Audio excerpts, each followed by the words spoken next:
All right. Whew, boy. Michael says hi. Din, din, din, din, din, din. And he's holding a fucking knife. Holy fuck. Well, first off, we should say we just watched Halloween Kills. Yeah. To be honest, I have no idea why I'm dressed like this. I just got this long trench coat for my Halloween costume, and since it's called Halloween, I thought I had this fedora in the car, so I was like, fuck it. I guess I'll just dress like I'm Judge Doom. But, you know, it's our night to have fun. It's alright to have fun every once in a while. So, here's our video review for Halloween Kills. Right before we left the theater, I was telling you, as a movie, critically speaking, not very good. The story's kind of a mess. It's a little all over the place because there's a lot happening in this movie. There's a lot that goes on. Which for some audience members would be a good thing, but just in terms of storytelling, it murks it up a little. It's a pretty messy story, just because there's a lot to unpack with this movie, so we're not going to spoil too much. There's actually a lot to spoil in this film, so we will try not to spoil anything. But yeah, but as a fan of of Halloween, and as a fan of the first movie, or the 2018 movie, I did have fun watching this, very much so. It's because there's a fucking ton of carnage in this. Yeah, there and is. This movie does not let up in terms of that. And just for that sake, it's fun to watch. But yeah, there's a lot that happens. It's gonna be hard to talk about just because. But in terms of the things that the trailers did sell the movie on, and one of the things that for me made this movie very refreshing for the formula of the franchise, this movie really does sell that all of Haddonfield is out to kill Michael Myers in this, and like characters you remember from the first from the original 1978 film come back, and there's a lot of, if you like Easter eggs, if you get into Easter eggs in movies like this, in franchise movies, then you're gonna have a ball with all the stuff that they put in this movie. I don't think it is as much as 2018. I feel like there was a lot more Easter eggs. There's a lot that they bring back in this. I mean, both these movies do. I think the nostalgia of both these movies are big sell points for this new trilogy that they're doing. Because this is going to be a trilogy. Halloween Ends is going to be the next one, which we already knew. Mm-hmm. So that's not a spoiler. No, just like it was a spoiler. Just like it wasn't a spoiler that Infinity War was going to be part one of a two-parter. It's calm down, okay? But yeah, I love that this movie brings back characters like Tommy Doyle. Tommy Doyle. I was about to say Tommy Jarvis.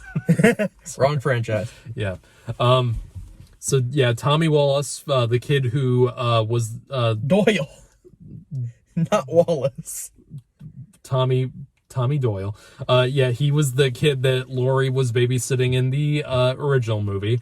And he's played by Anthony Michael fucking Hall, which that dude, if I watched him in Weird Science and Breakfast Club and then watched him in this, I wouldn't even be able to fucking tell they're the same. Yeah. It's wow. Good, I haven't seen him in forever. Good performance, by the way. He did pretty well, actually. A lot of emotion. Yeah. There's also I did like a lot of the characters in this movie. You do get a lot of they each have a moment to kind of breathe every once in a while between the moments where Michael's just fucking murdering people. And it's a lot. Like I said, there's a lot going on. And there's a lot of plots that there's one plot in particular that I had no idea was going to be in this movie, and it happens in like the middle point in this hospital where Laurie's being kept after she gets stabbed in the stomach, and it brings back a character from the 2018 movie who was just basically a background character, and they do something with that was out of nowhere, but it was kind of ballsy. Kind of sad in many points. I was like, what are you talking about? I was trying to think. Yeah. I'm trying to be vague here, but it does have to deal with the opening. That character was in the opening. And that my god, the opening. That packed a little bit of a punch. That was pretty dark. And it does kind of tie into one of the one of the themes of this movie, that like Michael is not just someone who kills people. He's leaves a force of nature. He leaves an effect on people. He leaves an effect on his victims, and I think that was explored pretty well in the movie across the plot, because there's many moments where some of the moments where these all the people of Haddonfield are ganging up, I'm gonna say something that is probably gonna throw people off and get people kind of pissed, but this movie kind of portrays Michael Myers like Trump a little bit, because that scene, like the scenes where they're all ganging up, it literally reminded me of... It's like a lynch mob. Yeah. It is a lynch mob. What am I saying? There's a scene where all of them are running through this hospital, and it literally reminded me of January 6th. Just like some of the footage that you saw from that day earlier this year. Let's not get too political. No, but you know, I can't help it. It was something I observed, and keep in mind, this was shot way before that stuff happened, and it just kind of irked me in a way, and I don't know if that was intentional or not. It just popped out to me. I feel like they were trying to go back to how the feeling was with, I believe, Halloween 4, if I'm correct.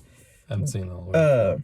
Where the town pretty much creates a lynch mob, and some of the same shit goes down, I believe, like the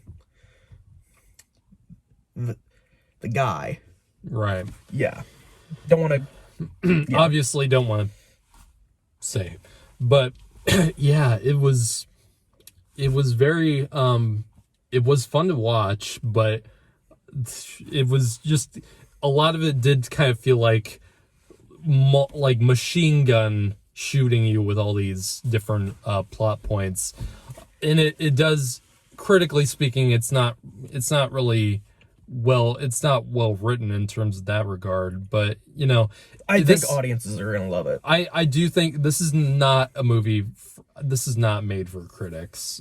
This is one of those movies that I just don't think was intended to be, I don't think it was intended to be critically acclaimed, at least not on purpose. And as do far slashers really even get critically acclaimed too? Very rarely do, like unless the original classics, like very few like slasher sequels ever get any kind of praise, really. But neither do, I feel like, even original slashers. Yeah, the horror genre in general. I think the only one might be Silence of the Lambs, maybe. Yeah, and a smattering of others, but I do think fans are getting it into this movie, because there's a lot of fan service. There's a lot of lines being brought back and repeated in this. This is not really a spoiler, but they do go back to the night right after the events of the original movie, and 78. Yeah, they go back to 78, and I gotta say those sequences were really well done and making it feel like the original. To have the length it did. It's the way the film grain looks, the way it's lit. It does look like a lot like the cinematography from the original. And I loved it. It's the mask very much appreciated. Yeah. Loomis appears in this, and I swear to God, I literally thought it was Donald Pleasance returning from the grave. It's so I don't know good. how they did that, but it was well, I showed impressive. you a picture of what the guy looked like. Yeah. Yeah. Wow. I guess now we're in spoiler territory. Not really. If you watch the trailers closely, you see it. So. Oh, really? I tried to avoid the trailers as much as possible. I watched the first trailer. Yeah. If you're gonna complain to me about that, complain about the trailers because they show too much. They do. But anyway, to wrap things up, this was a fun movie to watch, absolutely. But I wouldn't really call this a good movie necessarily, not on its own.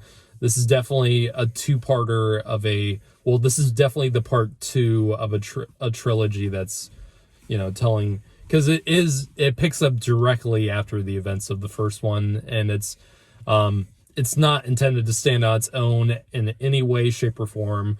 Kind of like the original Halloween too. Yeah, to a point. And I got into a lot of the stuff that they do, and I have fun with it. But just be aware, if you're going into this ready to criticize it, you're gonna find a lot of reasons not to like this movie. And if you're doing that, why are you watching movies? Yeah, enjoy it. Yeah, that's what I do. I think audiences are gonna have a fun time watching this, especially if they like the 20. God damn it! It's kind of like with the new Jumanji movies, because when I reviewed Jumanji, I can't even remember what the last Jumanji was called. The sequel to the next level. Next level. Every time I kept referring to the Welcome to the Jungle, I kept calling it the original, but it's not the original. That's hard to do. It's hard to keep up with. But anyway, in terms of grade, I'm gonna give this in terms of critical standpoint, this is like a 6 out of 10 for me. But I really don't like grading movies anymore. I just kind of want to say how I feel. It's a grade I give a movie is just a number. It doesn't really mean much when you want to say what you mean. Yeah, and you need to make your own opinion too. Yeah. Don't take it from us. Go see this film. Yeah. Movie theaters are operating well. A lot of people are going back after Bond and Venom. So yeah, if you're looking for a good, fun slasher movie to watch, go check this out. Yeah, I'm gonna give it. I enjoyed the living hell out of it. I don't like giving things 10 out of 10s, but but just enjoyment, I extremely enjoyed it. Mm-hmm. So I guess I would do a 9 out of 10 just because I don't like doing 10s. Yeah. But this was a very fun movie. Mm-hmm. All right.